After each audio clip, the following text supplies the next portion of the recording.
infinite complacence, people went to and fro over the earth about their little affairs, serene in the assurance of their dominion over this small, spinning fragment of solar driftwood, which by chance or design, man has inherited out of the dark mystery of time and space.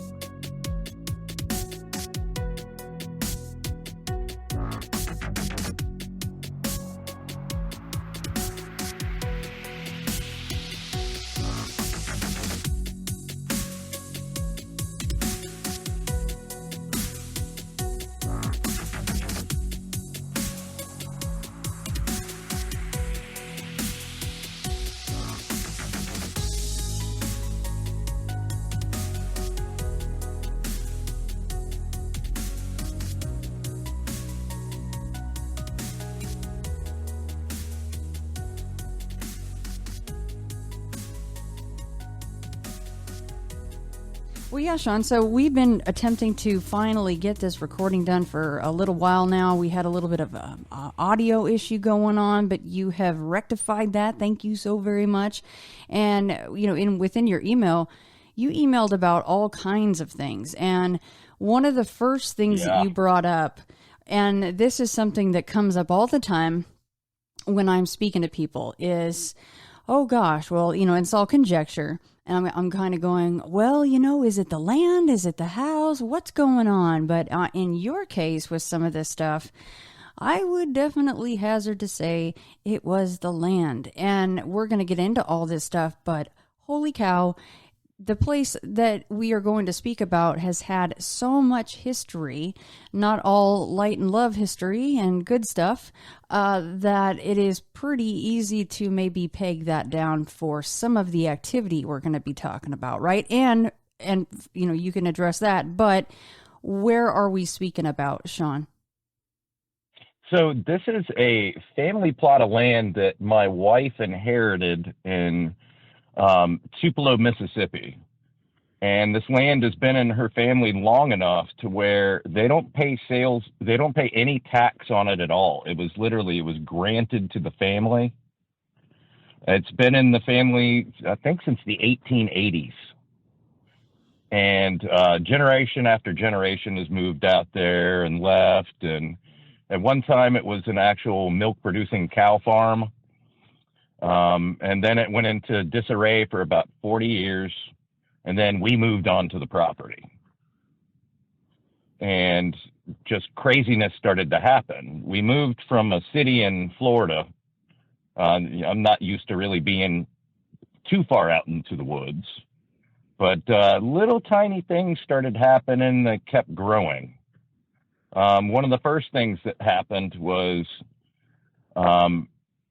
we were told stories from her grandfather that the Battle of Tupelo was fought on this property. Not only was it fought there, but there was a witness tree on the property that he claims, and I don't know this to be fact, that one of the last true chiefs of the Chickasaw Tribe was actually made chief under this tree, and they refer to this tree as a witness tree. Now, this tree is wider than two F-250s. It is so wide. It's probably like a 300 or 400-year-old tree is what it looks like. I'm sure I'm misjudging the age on it, but when you look at this thing, it's actually got a face on it. Like, it looks almost like a human face. It's really strange. And of course, at night, lights can play tricks on you, but it's hard to describe. Out in the distance during the winter when we first moved in a couple years back, there were fires lit, and we couldn't tell where they were coming from, Shannon.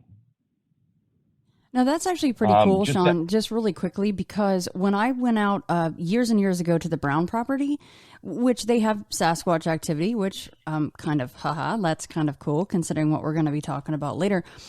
John Brown would mention off in the distance on these hills where he, for the most part, he knew really no one should be camping, no one even owned that land.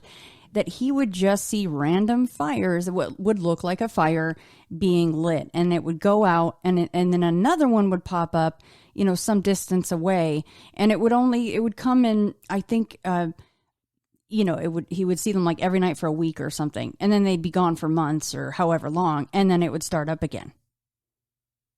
And that's exactly what would happen here. And it was probably about 20 yards away, far enough to where you could it looked like an actual flame flickering. Oh, wow. Okay.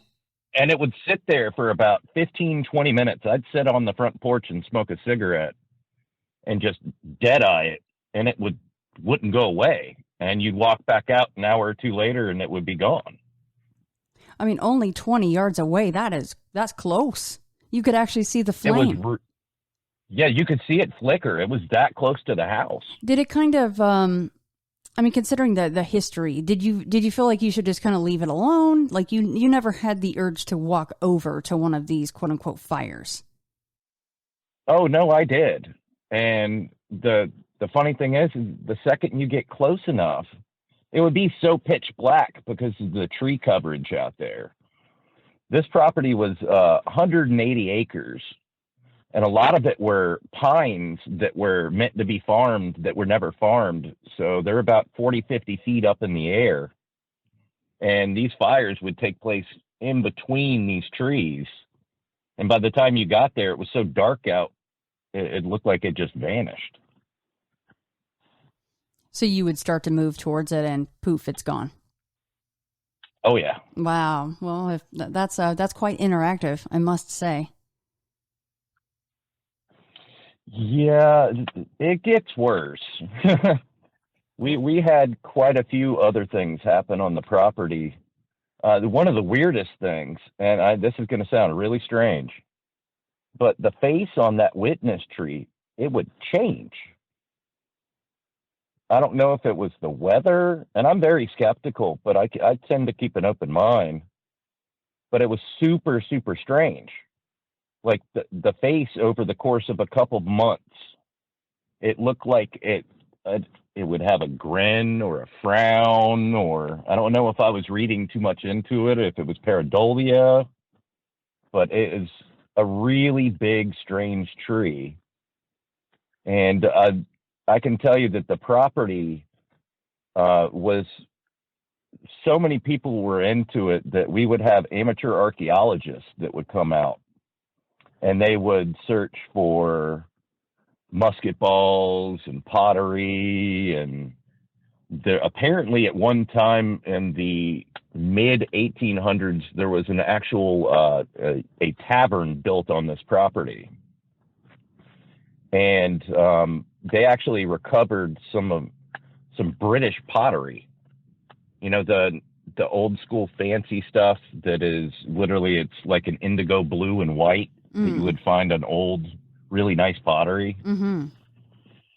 They found that. They found musket balls. They found 2 dueling pistols. Oh, okay, that is pretty damn cool. I thought it was awesome. Here's the sad thing, though. They found them. They put them in one of the safes and one of the wood sheds on property. And so, funny enough, this property is so huge, and they used to be so big into woodworking, that there are literally 4 wood sheds. And when I say sheds, it's basically built up concrete garage structures they're not metal. They were all handmade, almost like a house. And those dueling pistols were put into a safe, and no one has been able to open that safe since. No kidding. So the key's lost? Like what's the story there?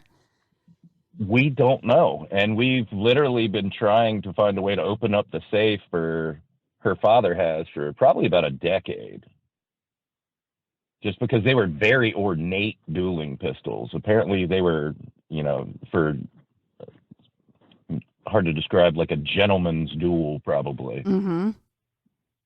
Like smaller size pistols. Yeah, not big at all. It'd be something that you would see today. If you were to buy one, it would probably come in a case that was lined in crushed velvet. Right. Well, I guess at least they're safe in there. I mean, if you have the safe, then they haven't gone anywhere, presumably, unless something really strange has happened. But so who actually has that safe?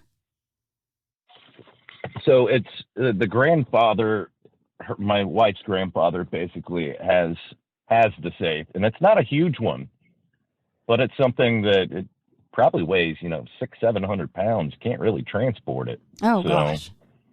That's larger than I was thinking. Yeah, boy, if those pistols could talk, right? The stories that they could tell. Yeah, that would be really interesting. One other thing that happens on the property, and this is a little bit more into, I would think, your side. It's a little bit more on the cryptid. We have big black cats out there. And the Department of Forestry in Mississippi claims they do not exist. Mm-hmm. So this is how I came about this assumption. Now, we have foxes out there. I know what foxes sound like. I know their screams can be terrifying to some people. I was out front one night, and we had just come back from going to dinner. It wasn't too late. It was probably about 9:30, 10 o'clock. And there's no lighting out there. We had one light to light up probably the front 5 acres in front of the house.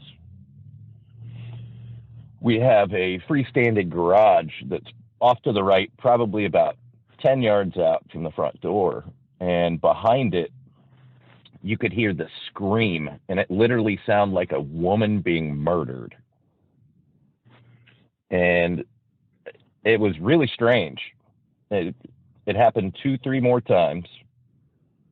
And on this property, to note, behind the house, probably 60 yards behind the house, is the front lip of a 175-yard across lake that is massive. And there are game trails all over it where animals come and drink and whatnot.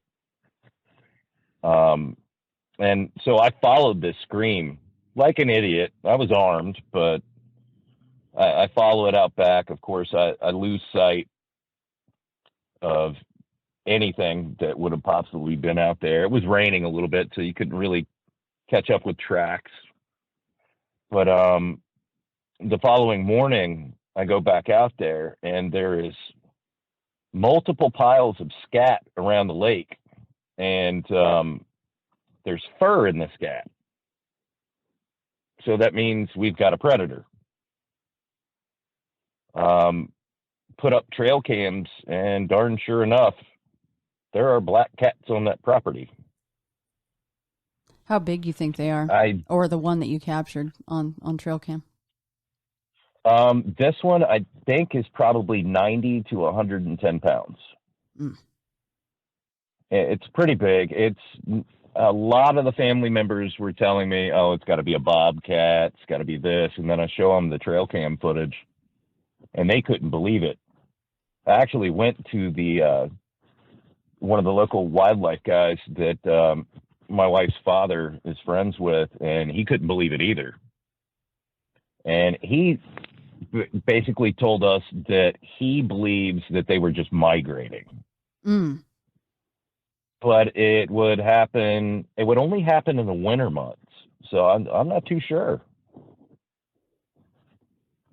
Yeah, I imagine that lake just provides all kinds of, what everything needs to survive. Everything will come in, and then predators can come in and hunt there, and it's a perfect place to get food and drink.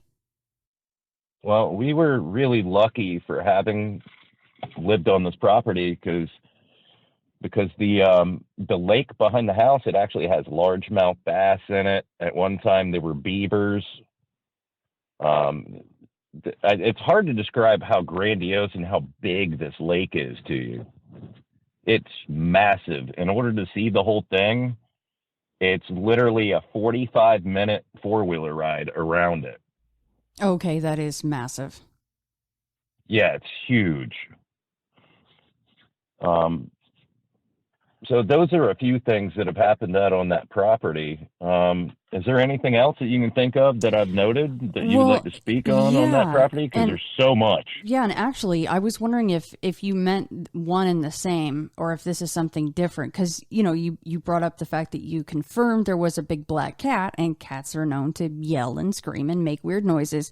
You mentioned the screaming lady. Is that something separate, or is that like a nickname that you gave the cat, or something that you think it's actually? That's what I gave the cat. Okay, basically. gotcha. Yeah. Because that's something that throws a lot of people off or terrifies people when they're out in the bush. Is they're like, oh my God, there's a woman being murdered. They're screaming, and you're going, well, it may be a cat. And it's the strangest thing. I've never heard anything like that. And I've spent time around panthers in Florida, bobcats. I have a buddy that actually has a lynx as a pet, funny enough, and never heard anything like that.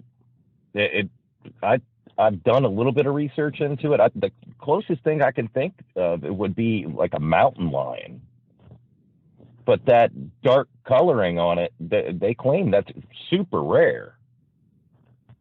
For a mountain lion to be that dark or nearly black.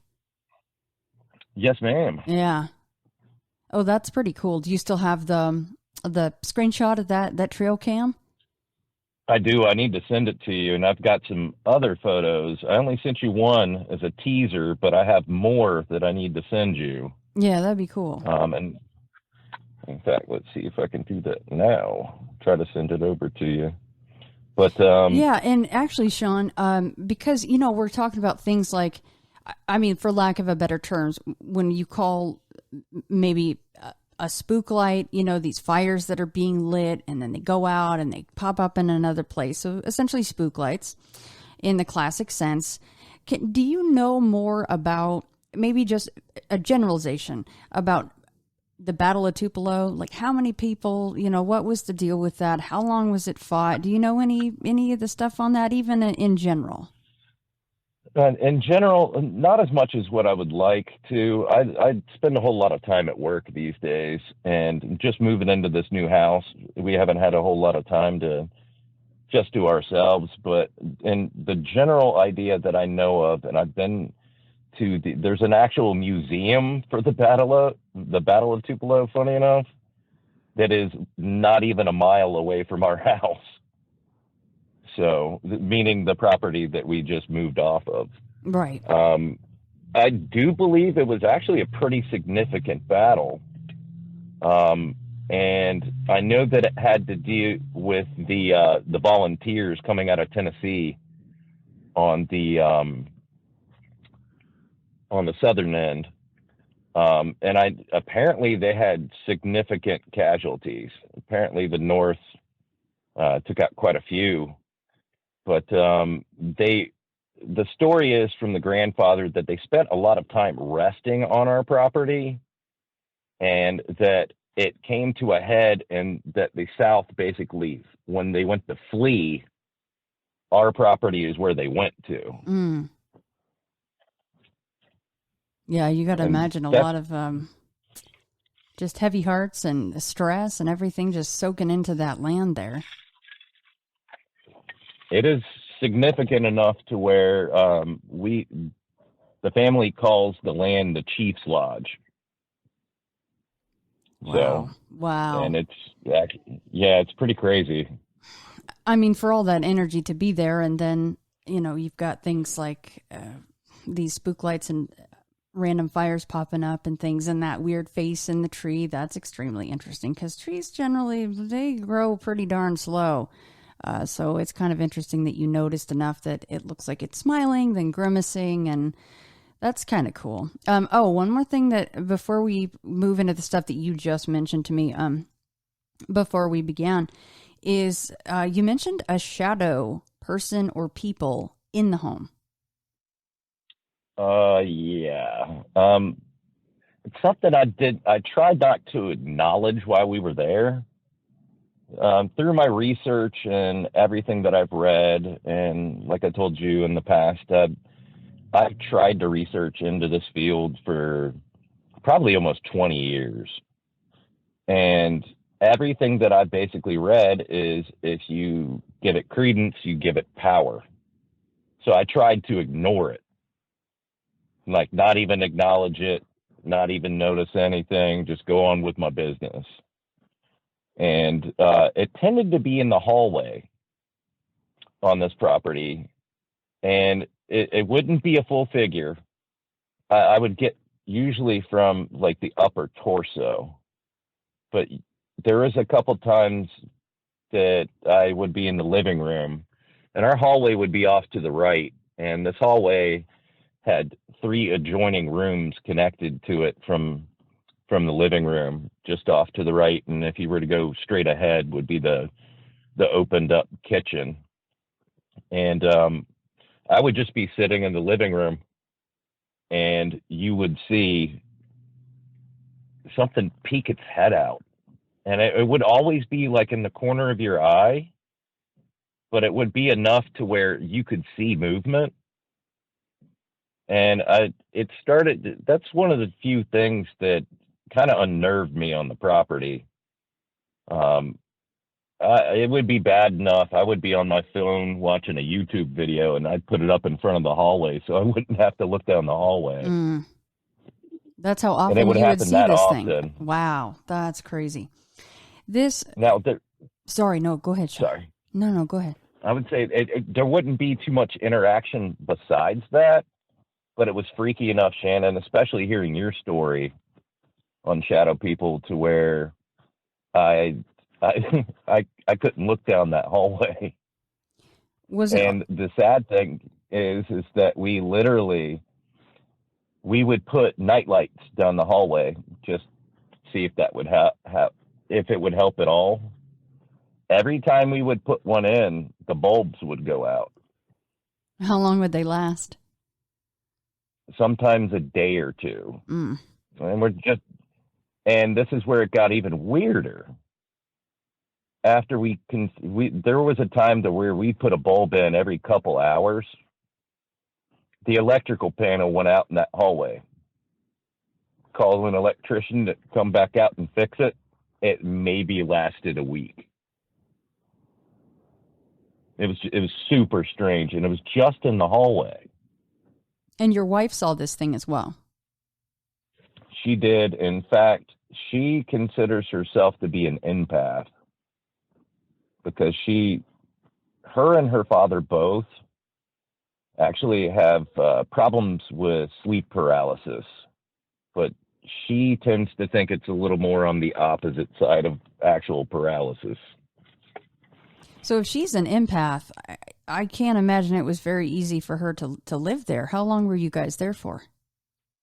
About 2 years, but it's not as bad as the last house we lived in Florida. Well, we can definitely dive into that afterward, huh? If you're up for that. Okay, yeah. Oh, that's fine. So did she ever get any feelings about, well, let's just focus on this shadow person. Did she get any feelings about who or what that was? She is the type of person that literally, and I am too, we tend to put our nose to the grindstone, and no matter what happens, we don't care. Mm-hmm. And my wife is the type of person to where these things would happen so often that she just gave up and just let them happen. Wouldn't acknowledge it, wouldn't try to pay attention to it. If something really freaky happened, she would tell me.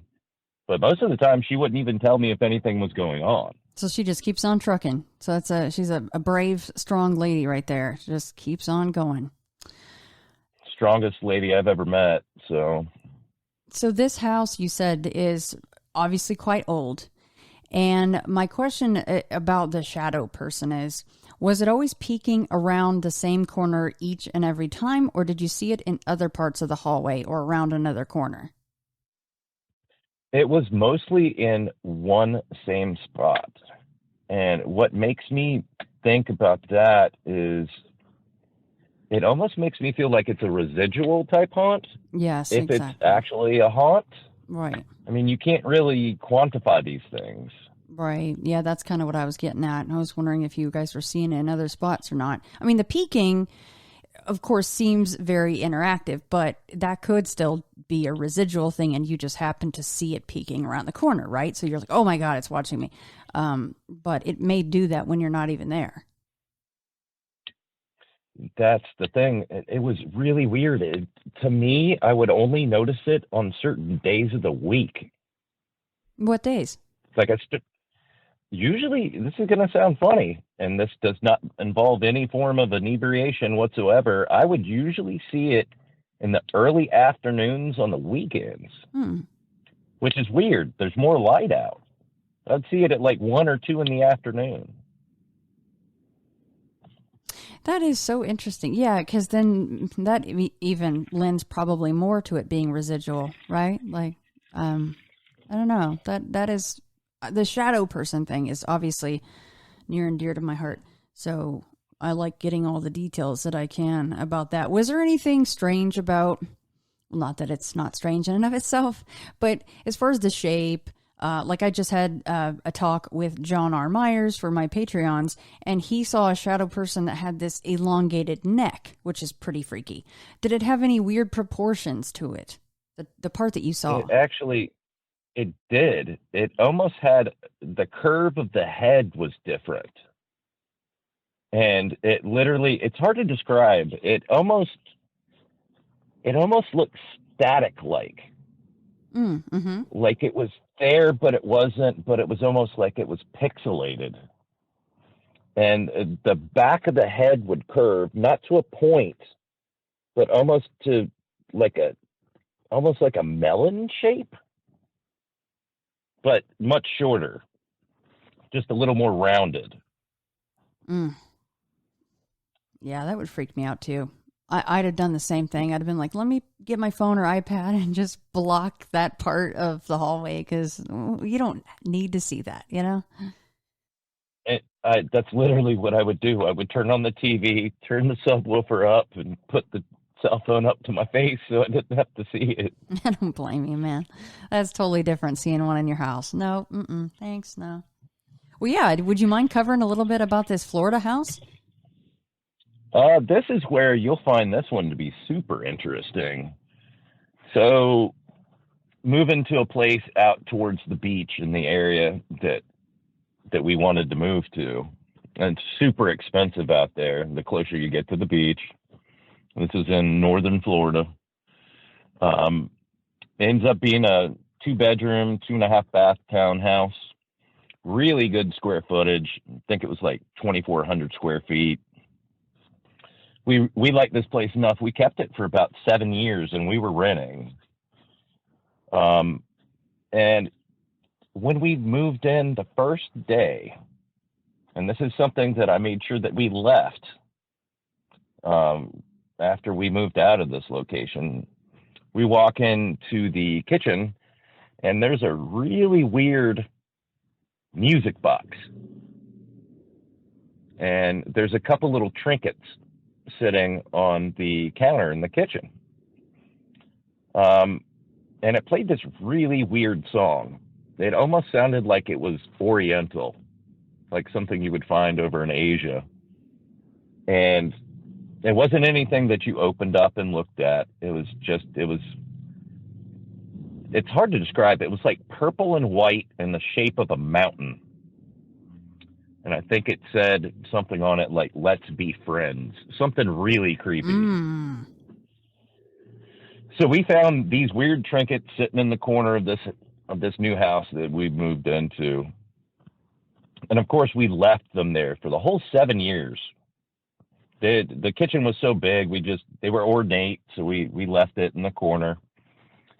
But this is the first time that my wife told me that she had a lady sitting on top of her screaming at her. And of course, I'm not an empath. I've had quite a few weird things happen, but I'm not a true believer in a lot of it. But my wife kept telling me that she had problems sleeping. And I had to be up for work at 2 or 3 o'clock in the morning. So what we would do is, depending on what days I worked and what days she worked in our schedule, she would sleep in one room and I would sleep in the other because we had completely opposite schedules. Well, I would sleep in the master, she would sleep in the guest. And the guest bedroom still is quite large. But she kept telling me that I keep having this woman scream at me. I said, okay. So we had a friend come over and we smoldered the house. We got some sage, see what we could do. We had a friend come over that tried to basically bless the house and whatnot. And I'm sure it was half-cocked, knowing what was going on at the time. You know, we were young. We didn't know what we were doing. But it kept happening night after night. And eventually it got to be bad enough to where my wife couldn't sleep there anymore. She had to go sleep at her parents' house, which was about a 45-minute drive away. And, of course, I didn't believe her at all, Shannon. Until one night I'm going to sleep, and I'm not joking, and this is the strangest, this is the only thing that's really ever super scared me. On the right corner of the bed, I could literally feel someone's buttocks firmly press on the bed and sit. Like, physically move the bed. Like if you were to sit right next to me and we're sitting down, or like I'm laying down on a mattress and you could physically feel it. That got to be so often that it was at least 2 or 3 nights out of the week. And they would always sit in the same spot, and they would always face with their back towards me, basically looking out a window. Did you ever say anything when it happened? Like try to talk to it? I made the mistake of getting a little inebriated one night, and my wife told me that she thinks it resided in the closet in the guest room. So I went up there and tried to talk to it, put the phone out. I had a digital recorder, tried to see if I could get any EVPs or anything off of it. Really didn't get anything. But the funny thing is the longer we were there, the better it would treat us.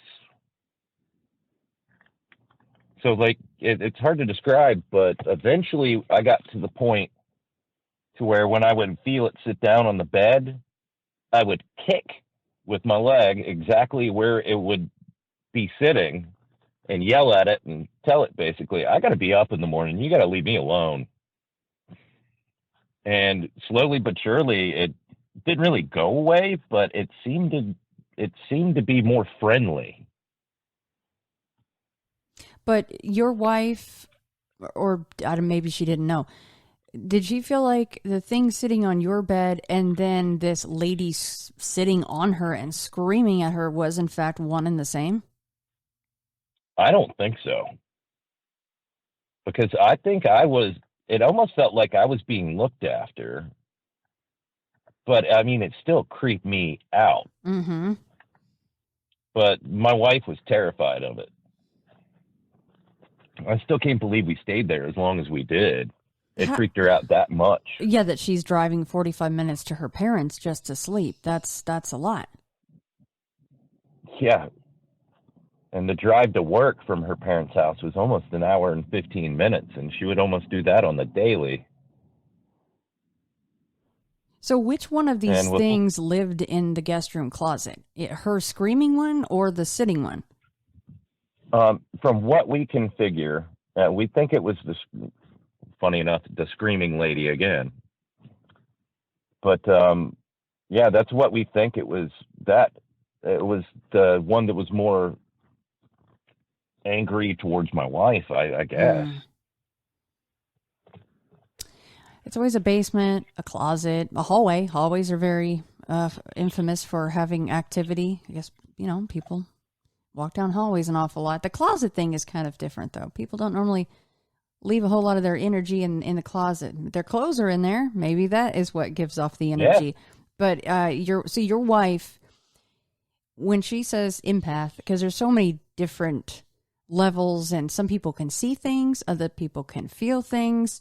Did she see these things at all, or was it more just a feeling, like a knowing? She claims that she can only see, she can't feel. Oh gosh. So she could see these. I see that. I don't know. I think to me, that would be pretty hard to take. What did the screaming lady look like then? So she believed that it was a woman in her mid-20s with shoulder-length brown hair. She claims that the eyes were super dark and that she was wearing a white, I don't know if you would call it, not a nightie, but white bedwear, almost like a dress, but with long sleeves, like something that you would basically wear to bed, But like kind an of older housewife. okay. It's like maybe like old timey, because if she's in her 20s, Yeah. that's kind of weird for someone in their 20s to. Well, not weird, but you know what I mean. It's just not maybe the norm for someone in their 20s to wear. So maybe just old timey clothes. Well, the property was only built in the 80s, so it really wasn't that old. Unless so it was there's no telling when. Unless it's attached to that damn music box with the "Let's Be Friends" creepy writing on it and the trinkets or something. We left that, and one thing that I just saw last week that I was kind of upset about, in the guest bedroom in the new house, the wife brought one of the trinkets. Oh. Yeah, but the music box, I made sure we left that thing. It was creepy. So you're not too happy that one of the trinkets found its way along with you guys. And the weird thing is, it was hung, I don't know if the wife had to do it, but she hung it in a really weird location in one of the guest bedrooms that we're basically using as storage right now. Well, with her being an empath, maybe, err on the side of trusting her probably to make the right decision. Maybe that in turn is keeping something away from you guys in a way, or appeasing something. I'm sure she wouldn't drag that along if it was going to bring the screaming lady or the sitter to where it keeps you guys up. I'm sure she didn't enjoy that whole experience very much. Yeah, I trust this woman. She's never really steered me wrong. So, pretty much anything that she says is the word. Right. So. Good man. You already know, huh? No, that I was, as she would say, I am trained very well. You are house trained. See, you're good. Yes, Sean. I'm housebroken. Yeah. You're like, I'm good. I know what I need to do. I know my place. That's a good man right there. Yeah, I can understand that though. When you have items that are attached to, not some really great memories, you kind of go, oh God, why is this here? What in the actual heck? I mean, have you straight out asked her why she brought it? Why it's there? Why it's hanging where it is? I have not, because I do not want to stir the pot. But we haven't had anything happen on this property inside the house, at least. Okay. So. Right. We're going to get there. Yay. Okay. Well, anything else at the Florida house you want to share? It was just a really weird location. You felt something when you walked in the house. And I don't know if it was just the years that I spent there, but it was just it's hard to describe. It feels like a weight almost when you would walk in that house. Just like somebody threw a couple pounds on your shoulders. It was really strange, and I don't usually feel anything like that. Yeah, so if you're feeling that, I can only imagine what your wife was going through. If she's empathic and can actually see things, oh my goodness. Yeah. Well, how long was she driving to the parents' house to sleep? I mean, you guys were there for 7 years. How long was that going on? Well, it didn't really start happening till probably about 5 years in. And like little tiny weird things would happen. But she did it for probably about a good 11, 12 months. Jeez. Yeah, the gas bills weren't fun, especially in Florida. Yeah, there's some really crappy traffic in some parts of Florida. And you add the rain, the torrential downpours in, and it's a long drive. I mean, that And had to just have... to give, sorry. No, that's okay. Just to give a hint, this is one of the largest landmass cities in the United States that we moved out of. Mm-hmm. It's 45 minutes out to the beach from one side of town. It's bad. I mean, that had to wear on her for driving that long just to sleep in peace without this kind of a-hole screaming at her, you know? She would come home crying. She would come home, get clothes. Every once in a while, like, we'd sit down and cook dinner, and I couldn't leave because of what I did for a living. I was a law enforcement officer, and my shifts that I had were they were all over the place. I was what you would call a floater. So I would take all the shifts. If somebody called out, I'd be forced to take theirs or do it overnight, or it was pretty difficult. We've been together since she was 19, I was 23, and I'm getting to be an old man now. So it's been, I think, 17 years. So she is my world. So. Well, where do you want to go next, Sean? You want to go to the UFO sightings? You want to go to the grimoire? Where do you want to go? I want to go to the grimoire. Let's do it. This is something that I've never been able to tell anybody and them not look at me and tell me that I'm nuts. So in my early 20s and growing up as a child, my mother was always very spiritual. I grew up in a strict Catholic household, but my mother always she was into ghosts, to be honest with you. She was the type that would actually go not just on haunted tours before K2 meters or anything else showed up. She would be one of the ones that would actually try to go investigate and do whatever she could. She was always a big believer in the afterlife. And so it pretty much fueled me as a young man in my 20s to go out and research.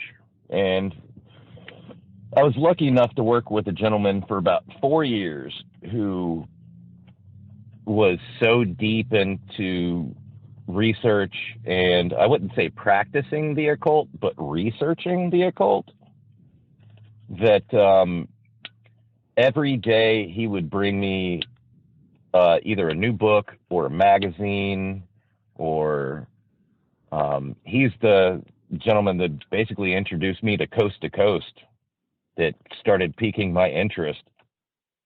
I'd say probably about a year into working with him on lunch break or smoke break or whatever we had, he would bring me literature. And one day he brings me, I would call a grimoire.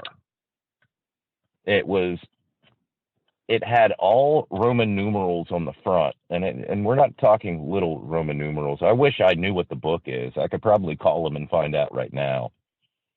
But it had probably about 12 Roman numerals on the front of it, and it was bound in red leather. We're talking 700-800 pages, Shannon. Super dense. And I'm flipping around. I don't know what I'm reading. And then I start to get into the index, and I start seeing, all right, there's an invocation to Gabriel. There's an invocation to this and that. And when you start further reading into the book, it does have invocations, but what it does is it abbreviates them so it's not the actual full invocation for a true believer that would actually try to invoke anything, to where you would read it and it may or may not happen. I can't remember the exact invocation that I was reading, and I did not read this aloud. And it claimed it was only a partial. It said, basically, if you want to finish this, turn to this page. And it was very well organized.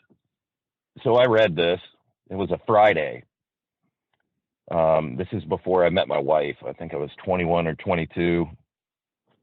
So I read this, and normal day, nothing big. Finish up work, get home probably about 5:30, 6 o'clock. I'm going to make some dinner. None of my roommates are home. We were living in this big 4-bedroom, 3-bath on a really bad side of town because of, at that age, you're broke.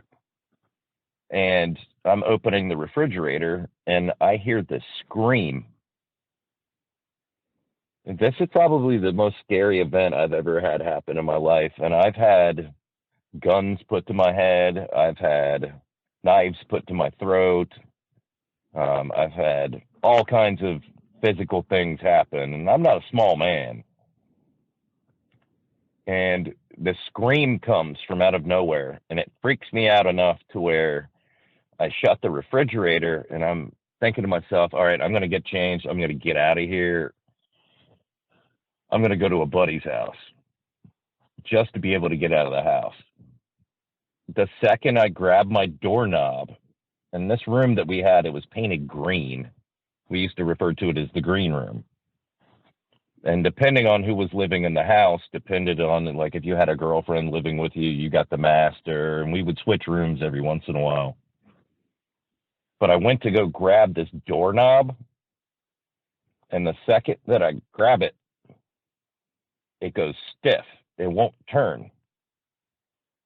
And after trying to get it to turn just a little bit, I push it in, and the door pushes back on me. And I just freak out and I leave the house.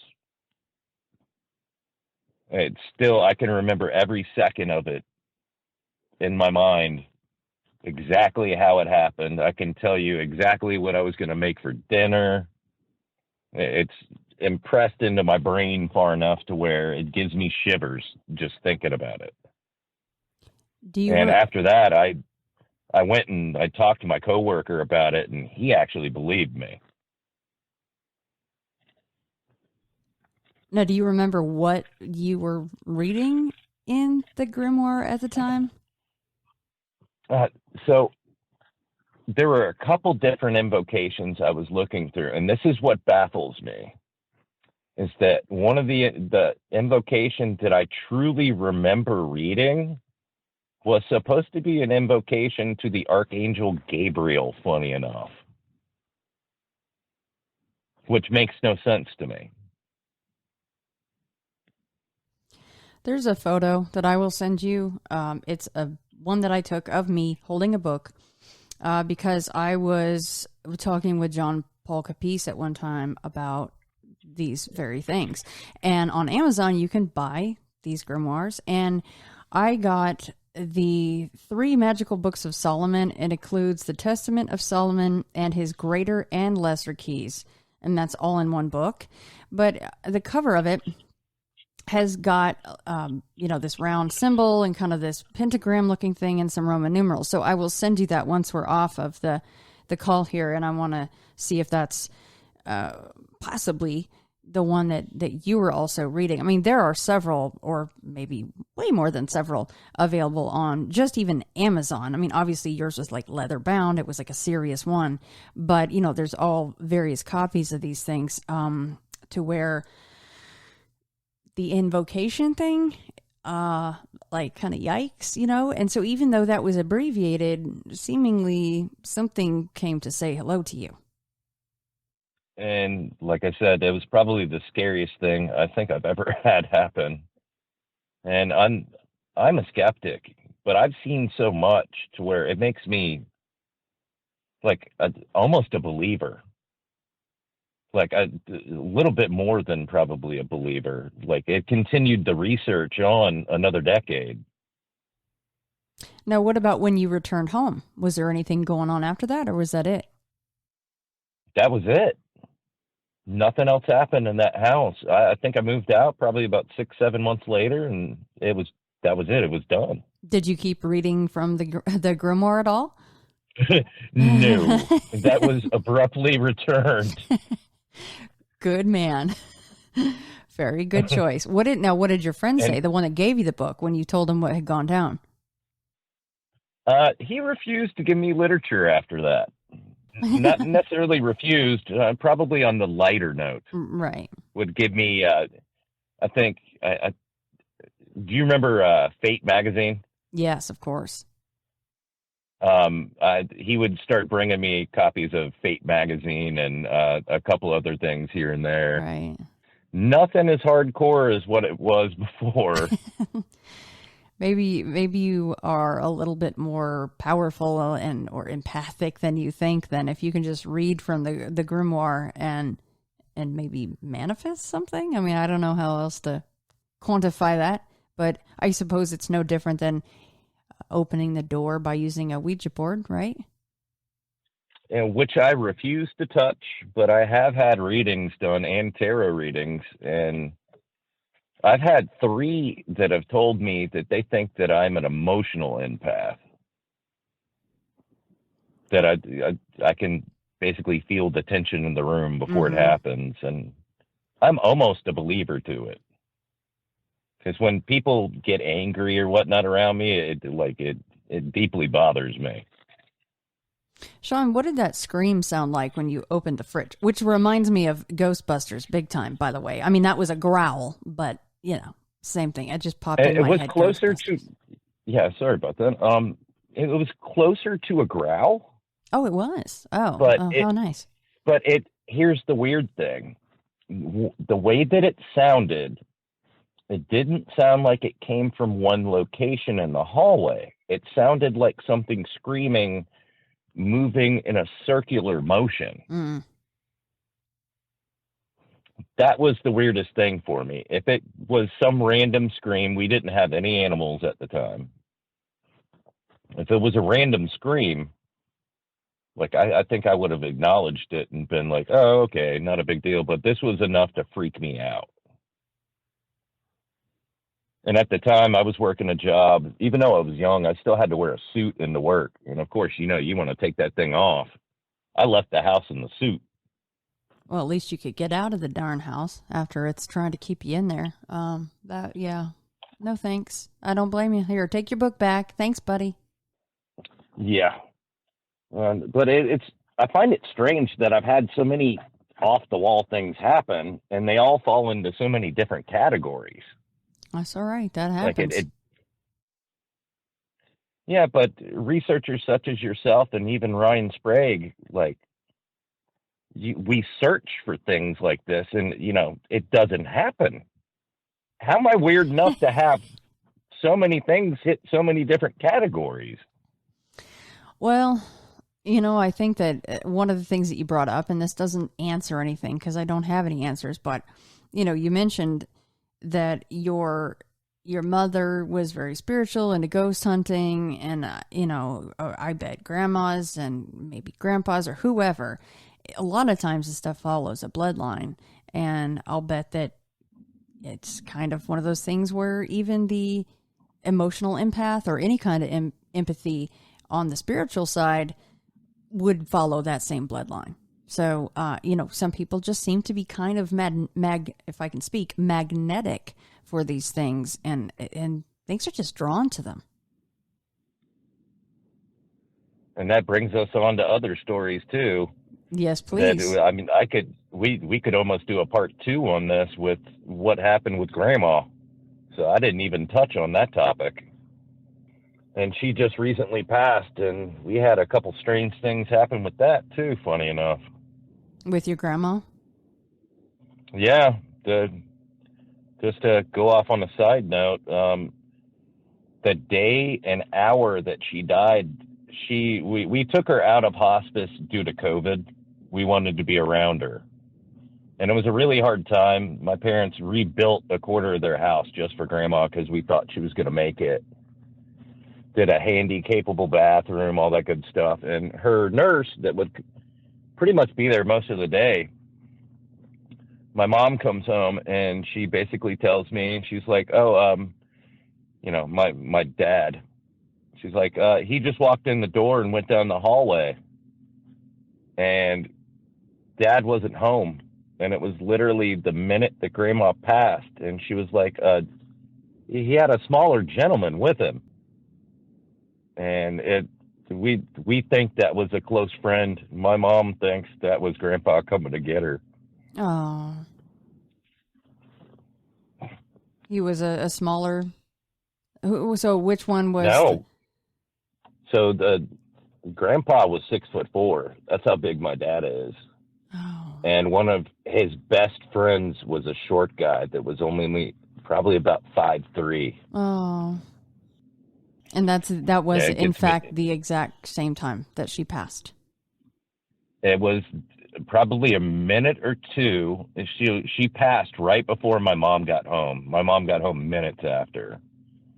The healthcare worker tells my mom this, that she's like, 2 guys just walked down the hallway, one really tall, one really short, and then 5 minutes later, my dad pulls into the driveway. Oh, wow. And it kind of chokes me up. I do love stories like that, but it's so jarring to hear, right? Because, I mean, dying is something that we're all going to have to face one of these days. And, you know, I think a lot of us are kind of scared about it and, of course, wondering about what that's going to be like. But it is very, very heartening to hear that, well, there must be some continuation of who we are and, you know, a tether to what we were and those that are still here when you hear a story like this. Well, it everything that I've listened to on your program and numerous other programs suggests to me that this is not the end. And I'm afraid for it, but hearing that gives me hope. Absolutely. Well, that's a cool story. Yeah, I didn't even mean to bring that one up. It's just, that was something that I didn't even think of, really, to be honest with you, Shannon. I'm sorry, I should have included that. No, that's how these things go. Once we open up the gates, everything sometimes comes flooding out. And no, I appreciate you sharing that. That's a very cool story. Yeah, it's just, my mom was freaked out about it, too. She was crying when she told me. And she told me I was pulling into work at about probably 4 o'clock in the morning, and she's texting me all of this. So, of course, I get her on the phone, walk into work. I'm like, listen, I can't be here today. I got to fly to Florida. Sorry. But, yeah, that's, like I said, so many weird things. And the new house, good God. The new house is probably the weirdest. Well, let's hear it. So, bought a house in August. Lived in it not even really 2 months. Still haven't even fully unpacked. Not a big believer in cryptids. Big cats, you know, are one thing. And funny enough, this happened right after we had to reschedule one day. And I just basically, I don't have great internet connection where I am now, where I would send more photos to you. And this is the first thing that happened, and it's been about 6 or 7 times. Basically, sitting in the front yard, completely dorking out in a bathrobe and pajamas and just being super comfortable, smoking a cigarette, watching YouTube, downloaded more podcasts for the next day for work, and out of nowhere, I get hit in the head and almost square in my forehead with a rock. And this is not an acorn falling from a tree in the middle of the woods. I live probably about 10 miles away from the nearest any type of store. My closest neighbor is probably about 1.5 miles away. We did this purposely. We wanted to move in the middle of nowhere. We didn't want to be around anybody. And we moved so far out, it's a 45-minute drive into work for me. I think it's 36 miles if I'm doing 80. So I get hit in the forehead with a rock. And this is something I think you touched upon in one of the shows. The second I get hit in the head with a rock, I go walk off to where the area I think the rock's been thrown from. and I see two lights come up and split, and they were blue. I don't know if you could relate to that any. I think I remember on you saying something about somebody seeing lights separate and move while you had a Squatch encounter. Yeah, that was, and not to, it's again the Brown property.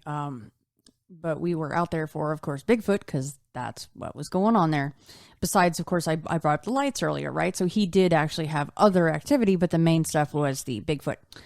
We were out there. It was, I think that was the very first night we were out there, and it started to pour, and we saw one light, and we thought it was just a guy with a headlamp on. It didn't split or anything. I have heard of that, but I've never seen that. But we saw this light or orb. We just thought it was a headlamp. And the second we all started going, hey, who's this out here in the freezing cold rain? It was really late at night, or early in the morning, I should say. And it just dove towards the ground, and it was gone. And we couldn't even get it on the super expensive FLIR thermal. We're like, there's no person there. I don't know what that was, but I have heard of that, where you have supposed what you would, quantify as it's either a person or a Sasquatch, right? That can accurately throw a rock like that. And then you have light activity. So you walked over to where you thought the rock came from. And what time was this, by the way? So this is probably about 9:30, 10 o'clock at night. Mm-hmm. It's pitch black. And just to paint a picture of the property that we just recently bought, the term out here is what they call a holler. And Virginia, West Virginia, other areas they call it. But it's basically a dip in the property. And our house is built up and almost built in. It almost looks like it's built into the side of a hill. And on both sides of our property, it dips down a good distance, maybe 20, 30 feet, but like a gradual incline. On the right side of the property, it dips down very sharp.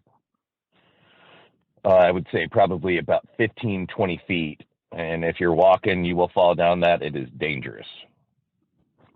So I'm walking out of the front door. You take a left out of the property. I get hit in the head, and I walk left, and I'm not a believer in orbs on almost any matter. I think a lot of it is dust particles when you're looking at film. I think it's almost kind of a woo-woo, but that's just my opinion. But this looked like two fireflies split in half, about 3 times the size, in a V-shaped formation, and just went opposite directions and just vanished. And this is probably about 10 to 15 feet in to the holler that's on, if you're looking at the street, it would be on the right side of the property. And this just recently happened. We're talking like not even a week and a half ago. So what has happened 6 or 7 times? You seen the light, or you getting hit, or both? Oh, no, neither. This is where it gets a little weird. And I did a little bit of research on this. So 3 or 4 times in the past week and a half, and it's usually like in the middle of the week, probably about 9, 10 o'clock, I'm getting banging on the house, and it sounds like a dog barking. It's really weird. And it, like, not just a dog barking, it sounds like the dog is in my house. Now this is an older house. I haven't completely renovated it yet. It's got pretty thin window panes on it. But when I say barking, it's just like one loud bark. I hear like 1 or 2 little bangs, and the house is all stone. It's not wood. I don't know if they're banging on a tree or something nearby, but we walk outside at least 2 of the times, and you can hear behind the house, the property, it's a big piece of property, and it goes back down into a dry riverbed. And you can literally hear something walking. And when I say walking, like the stride on it, when you hear it walk, and we have a lot of dead leaves out there, the stride on it, it sounds like, it's hard to describe, but you know how if you were to hear a dog run through leaves, you would pretty much be able to tell if it was bipedal or quadrupedal just by the amount of rustling that is going on. Mm-hmm. And it sounds like someone walking. So, of course, we were a little late to it the first 2 times that we heard it, and every time it sounds like a dog barking. So, of course, me living out in the woods and having this screaming cat in the front yard and everything, I went and I've spent quite a few $100s on spotlights and high-powered LEDs and anything that you could pretty much think of that would be able to cast light as far out as what we would need. So I walk out with a spotlight, and my wife walks out with me. And I think this is right after I get hit in the head with the rock, probably just a few days later. And we don't see anything, but we hear the walking. And it freaks the wife out. She runs inside and grabs a handgun. And I'm like, all right, let's not worry about this. It happens probably 2-3 nights later. The same thing happens. No knocking, just hear a really loud dog bark. And we've got the windows open, and we could hear, it sounded like somebody walking. So we both go outside, and after going outside, we actually spot something this time. But the only thing that we see is we see one arm, like if you were to put your arm back behind your shoulder and run it forward, like almost like a running motion, if you were to reach back behind you and just shift your shoulder forward. Mm-hmm. We see one arm, and then it's gone. And that's it. But the following day is when my wife is like, oh, did I not show you this photo that I just took? And this is one of the ones I've sent you. I've got whenever I get to the house and get on Wi-Fi, I'll send you the rest of them. But my wife is like, yeah, I took this photo. It looks like a gorilla handprint. It's kind of weird. And my wife is not a believer in any of this. I'm like, you got to be joking me. Show me this. And she just nonchalantly, just like, by the way, shows me this photo. And we walk outside, and the prints are still there. I wish she would have told me when she saw it. But it literally, and I don't know if this is woo-woo or not, but it looks like something took both hands, and this is on a piece of cardboard that my wife was spray painting various objects to put into the house. You know, she's interior decorating right now at the new place. But it looks like you were to take your knuckles, like your front knuckles, and put them down like you were a center in the NFL or playing football or whatnot, and you were to get ready for the quarterback to hike. But the way that the knuckles are placed, they're so wide, especially the thumbprint on it is so far out that it looks so strange. And the weirdest thing is with the wife coming up to me and basically saying, it looks like we have a gorilla print. And I've actually got photos close enough to where it looks like you can almost make out, I wouldn't necessarily say fingerprints, I would say tissue impressions maybe. Like I took a really high-powered camera to it and zoomed in on it. But Shannon, this is so weird. I've never had anything like this. Yeah, I've got the photo pulled up, and it does look like it took off like maybe a bunch of dust or something off of the inside of this cardboard that she was using. And it is because as you were saying that, I was actually placing my hand down, as you said, the knuckles and then the thumb out, and that's exactly because the thumb's in a weird spot. But when you do it on really a desk, weird. It actually that is close to what it would be. It sticks way out, but I mean, there's no, the only thing is that's unfortunate is, of course, there's no scale for this, but, well, no, that's not really true because there's a handle where a human hand would go through that handle, right? So it's a little bit of a scale, but it does look like they're quite far apart. I mean, our knuckles are basically right next to each other. These are not at all close to one another. They're not. And funny enough, one of the photos for scale, I put a dollar bill down. Mm-hmm. Basically, I did it so quick because I think it was starting to rain that just for scale, I went and I took just a $1 bill and put it down behind it so it wouldn't get anywhere near it. But those prints stayed for days, and I think I took about 7 or 8 photos of it. I just gave you the first one literally 5 minutes after she had told me, oh, by the way, look what I found. Yeah, I remember getting that, and you're like, maybe it's got, you know, like we're kind of thinking like maybe it's a good thing that the connection wasn't so good last time because we have other things to talk about now. Look at this. So, well, no, go ahead. No, I was going to say like it gets crazier, and not necessarily in that way on the property, but what were you looking at? Well, because I was just going to ask about the arm that you actually saw. Like, how big was that thing? It looked bigger than what it should be. Like, it was disproportioned almost. Like, it was literally longer than, let's say, what do they claim? That your arm length is usually about, what, half your body length? Not even? Yeah, I think I've heard something like that. Mm-hmm. It looked like it was probably about a good foot, maybe 1.5 feet longer than what it needed to be. And yet again, it was dark. I couldn't necessarily make out fur or anything. Okay. But, or hair. But it was long enough to where it looked completely disproportioned.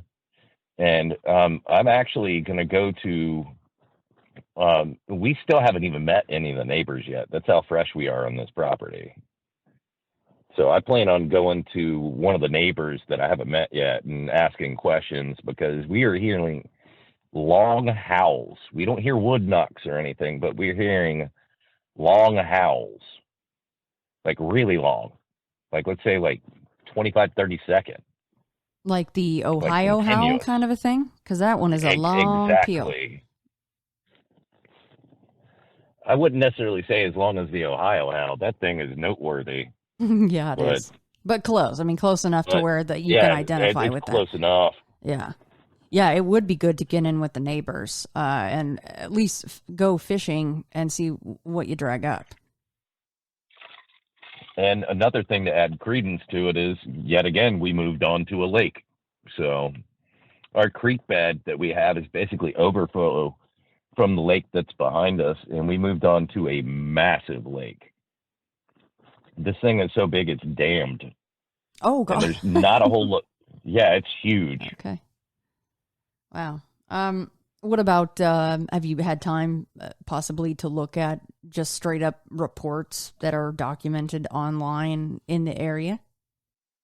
I need to go onto the BFRO and figure out if there's anything that's been reported in the area. I really haven't had the time. Like I said, with the last job, still basically doing the same thing now, just for a different department. In other words, my schedule is still all over the place. I really need to look into that. If I see anything in the surrounding area, I'll make sure I definitely send you an email. Well, yeah, and if you want, of course, this will stay just between us. You can send me a more, localized where you're at, and I can help do the search as well. Because that's pretty interesting with the banging on the house and then the dog barking. Is it always just the one loud bark? It's weird. Sometimes it's multiple. Sometimes it's one. And it sounds like, it's weird. I did a little bit of research into it. And I've heard that there are claims that sometimes they will mimic a dog. Mm-hmm. And that kind of piqued my interest to where I was like, when I heard it the first time, I'd already known that sometimes they could possibly mimic a dog. But just hearing it, that was just wild. Well, and the howls, are they more like, oh, or is it like more of a scream kind of a thing? No, it's more like a ooh, but it's a higher pitch Mm-hmm. and it's further out. Like it sounds like it's probably a quarter mile, half mile. Shoot, it could even be a mile away. But See, when it happens, you can hear the dogs. So I've got the closest neighbor, even though they're far away, you can hear their dogs howl at the same time, and it is not coyotes, and it's not another dog howling. But when it happens, the dogs around the area, they go nuts. I wish I was closer. I would come out there and see what's You're what. invited anytime. That would be amazing, because I know of kind of sort of where you are, obviously. And I mean, I've definitely heard some extremely interesting stories out of that area. Not maybe specifically yours to where you might get that excited about it, but I'm just saying in general, the state. So until I know, Yeah. pinpoint area, but I would love to help do that if you'd like, because it definitely sounds like maybe there is something kind of going down over there. But of course, by the way, I have to touch on a little bit more the accuracy of conking you in the nog right in the middle of your forehead is really impressive. No, and I thought it was an acorn, and I looked down, and it looked like it was a piece of gravel, about, I would say, about a quarter inch in diameter, and it literally square in the forehead. It was the weirdest thing. And I was looking down, once again, I hate to say it, I'm a YouTube addict. And funny enough, I think I was watching something from Seth Breedlove on the phone. And I think it was one of the new trailers that he's got out for one of the On the Trail Loves. And literally that's when it happened. Well, that's good timing. I swear to you, Shannon, I've never had anything like this happen. I've had a couple weird things, and you've heard most of them that have happened my whole entire life. A lot of them aren't that strange. This is the weirdest thing that ever happened. I'd be putting that little pebble or a piece of gravel in a little mini jar with a label that says the when Bigfoot conked me right in the middle of my forehead or right in the middle of my nog. I wish I would have thought to do that, because literally the wife would have probably put it in a shadow box. Right. So. Now, did you tell your wife about that incident and then the lights splitting and all that? I walked straight in right after it happened, like literally like 30 seconds after, and the wife looks at me and she's like, uh-huh. She's not surprised. But I told you that she's a very strong woman, and she doesn't let anything. Right. Yeah, so basically she looks at me and she's like, uh-huh. But then after all these things continued happening, she was the one that came to me. I hadn't heard the howls outside until probably about a week ago, and she's the one that came up to me and went, "Have you heard the howls?" And I was like, "What do you mean?" She's like, "Come outside right now. Listen." And she's not a believer at all. But we did move out into the middle of nowhere, and from everything that I've researched so far, which is, of course, not as much as you have in this field, I think there's a derivative of something close to a skunk ape, is what a lot of people claim in Mississippi. Yeah, and they can be real pissy down there, too. Yeah, I've heard that. Mm-hmm. Apparently with getting hit in the forehead with a rock. Yeah. And by the way, it didn't hit me that hard. It hit me hard enough for me to notice and be like kind of concerned and get up. But it wasn't like it was actually physically trying to hurt me. If it would, I'm sure it could. But this is kind of a random question, but I'm just trying to get the whole scene. Were you sitting there watching, Seth's trailer and that with it on speaker to where it was out loud, or was this in earbuds or AirPods or something? No, it was on speaker, but I don't like to blare it. I don't like my volume too loud on the phone. It was probably about halfway up. And I was literally just sitting there, and that was it. I was leaned over. with my head facing down. I kind of slouching. Oh, you were even slouched over and it still hits you in the forehead? Yeah. That lends even more to that. It was... That's crazy. Like I said, it sounds crazy. It sounds nuts. But it was literally... And where... A rock wouldn't fall from the top of my house. Like, how would that physically happen? Well, and if you're slouched over, it's not going to hit you in the middle of your forehead. Hey, you got any open slats under your feet? Maybe that thing was laying right underneath you and throwing it. Can you imagine? That I just freaked myself out with the thought of something laying underneath your porch and watching you. Ugh. No, our porch is... Remember, our house is built in and almost to like a small little mountain or mound. And my front... Like the whole front area of my house is concrete. And there are steps down from our half circle driveway, which is gravel. And it steps down 3 different tiers. So you actually have to step down in order to get into the front of the house. So it had a little bit better angle at you then. Well, good. I'm glad there was nothing physically laying underneath you while you were on your porch. You know, because some of the porches... They have this massive open space if it's kind of built on stilts at all or anything.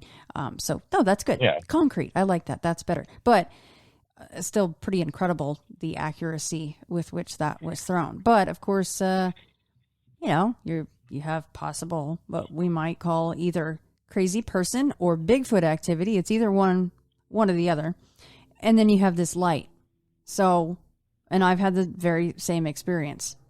Because right before I saw my light while Bigfooting, which I do find slightly annoying, I still do, we had the slapping on the buildings next to the one that we were taking shelter in from the rain. I know you've heard me tell that story before, so I won't bore everybody with that one again. But same thing. And, you know, I will never say that I know that was Bigfoot or, you know, anything strange hitting the building. I don't know. I didn't see it. But it was... We were out there for Bigfoot, slapping of the building, and then the light. So, you know, it begs the question, do you think that Bigfoot is tied into paranormal stuff, or do you think that's totally separate? No, I think that, me personally, I think that there was it's hard to describe, maybe Gigantopithecus or somehow either evolved further down the line, or there's stories of wild men out in Tennessee back in the day. There's so many different things that you can look at, but I do believe there is something out there. I just think they're not that great in number. I think they're super rare, and when you come upon them, they're not something that you really are going to be able to get close to, because maybe they have a lifespan as long as a human. That's why that you don't ever see their skeletons anywhere. Maybe they dispose of their dead. There's so much to get into, Shannon. I'm trying to think of the doctor's name. I think his name is Dr. Jeffrey Mildrum. Is that correct? Yes. He is probably one of my favorite researchers. The guy is super legit. And, you know, I think that there really is something out there. I just think that they're really low in number. And I think I'm super lucky if this were to be one. You know, this would be once in a lifetime thing. Yeah, 100%. Yes.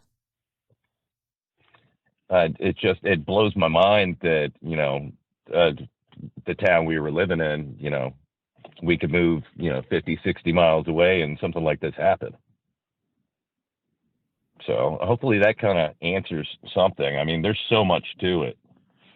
The more in depth you get into it and the more you research that you get into it, the more it becomes, just get deeper and deeper and deeper. Oh yeah. And you just have more questions and no answers, which, you can either let that just eat you alive or you let it drive you forward, which is what I've chosen to do, because it will just drive you nuts, because you're not going to get any answers, but it sure as hell is fun to go looking. Oh, it is. And the funny thing is, I've never been out squatching. Well, you're about to, because you live in the middle of damn Squatch country, so I know you might actually have something going on there. You're gonna laugh. My wife just yelled at me because I just bought third gen NVGs.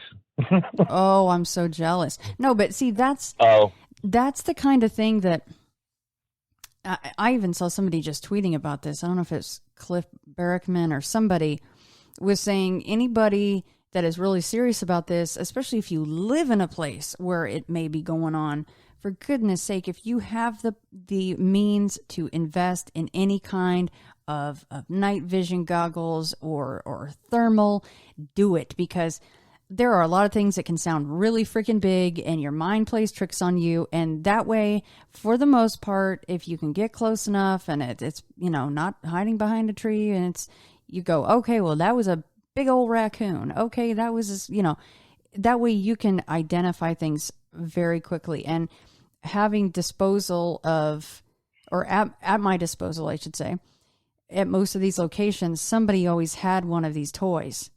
And very expensive toys. Those toys are the cost of a used car. I know it.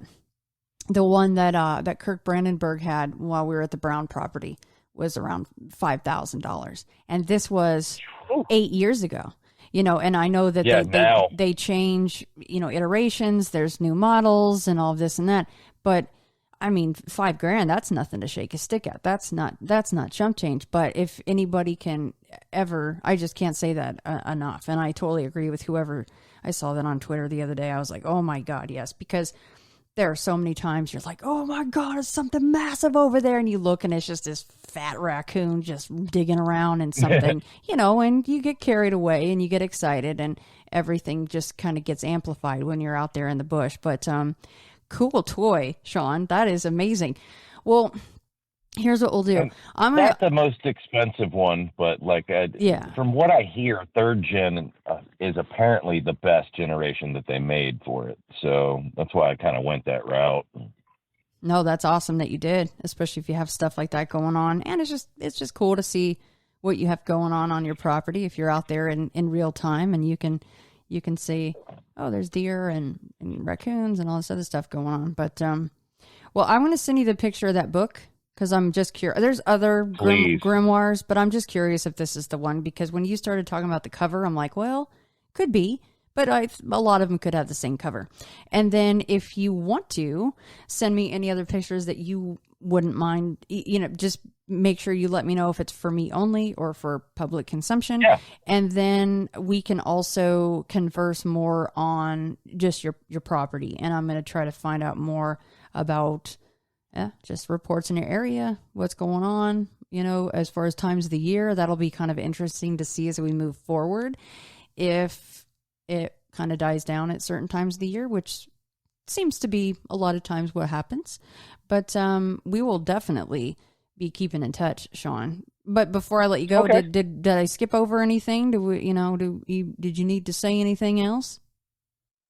No, it's just like I said, I'm a wholehearted skeptic that is starting to believe more and more that I do the research, but I'm just digging myself into that rabbit hole. And thank you for taking the time. I really appreciate it. No, thank you for taking the time, because I want everyone to know you're not even in the comfort of your home right now. You are sitting in your vehicle where you have service. So thank you so much for being willing to do that for me and for the ITF Funny listeners. Enough, overlooking a really deep valley right now. It's actually gorgeous. It's dark out and it's about 34 degrees out. Well, if you see anything, you just get right back on the email and let me know. No, but Sean, thank you so much for taking so much time. I know you've been working so hard and you just killed an hour and 45 minutes with me. So thank you so much for that. No, this is truly an honor. Thank you, Shannon. Well, I'm so-and-so. I was given this name by my parents. I've been to such and such a college. I've done these things in my profession. I produce a little fire. Buddha says, forget it. That's not true. That's some story. That's all gone. That's all past. I want to see the real you are now. Well, nobody knows who that is. Because we don't know ourselves except through listening to our echoes and consulting our memories. But then there's a real you, and that again leads us back to this question. Who are you? That is the real you. how they play with this in Zen by the koans to get you to come out of your shell and find out who you really are.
if you think you are linking your moments up in a chain. And this is what binds you to the wheel of birth and death.